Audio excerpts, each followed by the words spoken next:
Greetings, adventurers. This is DM Kurt, and tonight I'm in the dark so you don't have to be. This is a return to the What Did 5th Edition Get Right or Wrong? With various classes. Tonight's class, the Druid. So, Druid first showed up in 1st edition as a subclass of the Cleric.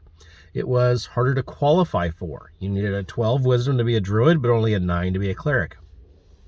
You also had to be true neutral in alignment, and you could only be a human or half-elf. So now you can be any race, any alignment, any class. Mixy-matchy, whether it makes sense or not.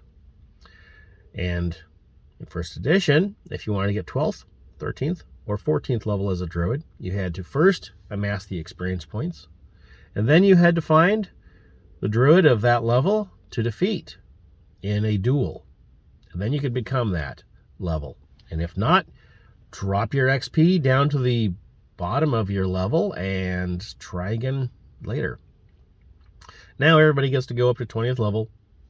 No big deal. As soon as you hit your milestone or soon as you get your XP. Which is a better method? I'll leave that up to you. I'm just saying that's a thing. It used to be.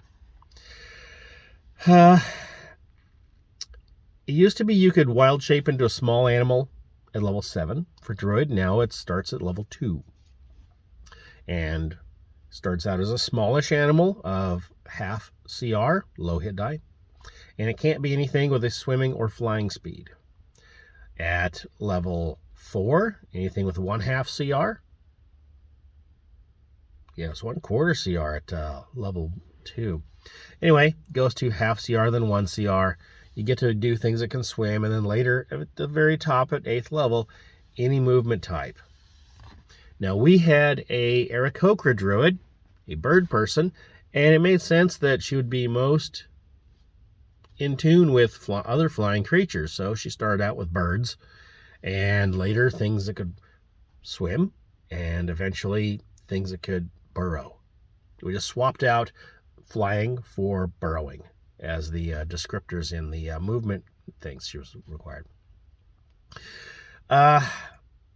With Druid being a standalone class, it has its own little subclasses or archetypes that make them stand out, and it's kind of interesting. So, in Player's Handbook, your two choices are Circle of the Land or Circle of the Moon. The internet says that Circle of the Moon is best, but I've found Circle of the Land to be most popular in my gaming experience, in my limited little area. With Circle of the Land, you become slightly more adept as a spellcaster. You add a few extra spells to your spell list that are attuned to your type of terrain that you're from. So if you take Circle of the Land and you're from the mountains or the Arctic or the forest or the coastline, your spells will be slightly customized to that style. And that's kind of cool. Circle of the Moon uses the wild shape ability, except it gets bigger creatures it can turn into faster. Transform into an animal in a bonus action rather than a regular action, and something with more hit dice.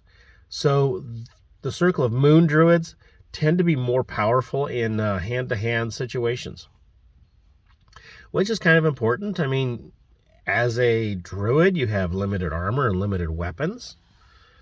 Decent hit dice. I mean, you're not totally worthless in hand-to-hand, but having the ability to get temporary bonus hit points in an animal form, and then if those go away, you get knocked back into druid form, cast a few spells, do what you got to do, turn back into another animal, go fight some more. That can be quite powerful eventually at higher levels.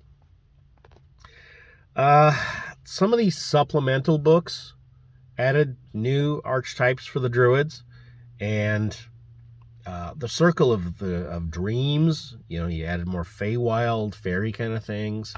The Circle of the Shepherd was all about summoning animals. Circle of Spores in Tasha's Guide. Now, Tasha's Guide gets even weirder. Weird mushroom stuff, including the ability to take one of your fallen comrades and turn them into a 1 hit point zombie that can walk around. Useless in combat, but they can walk around. Interesting. Circle of Wildfire, you could summon a fiery little elemental spirit. It had a animal or humanoid shape. That didn't seem right for druids. I mean, you're all about the land, and this is not Smokey the Bear approved, but if you think about it, fire is part of the natural cycle of the wildlands. You know, the grasses grow, the trees grow, a forest fire, sweeps everything clean, and everything begins again, over and over, until humans show up and start changing things. And Circle of the Stars used the power of starlight. I never got into that. So I would say they did a decent job with druids for 5th edition. They made them customizable.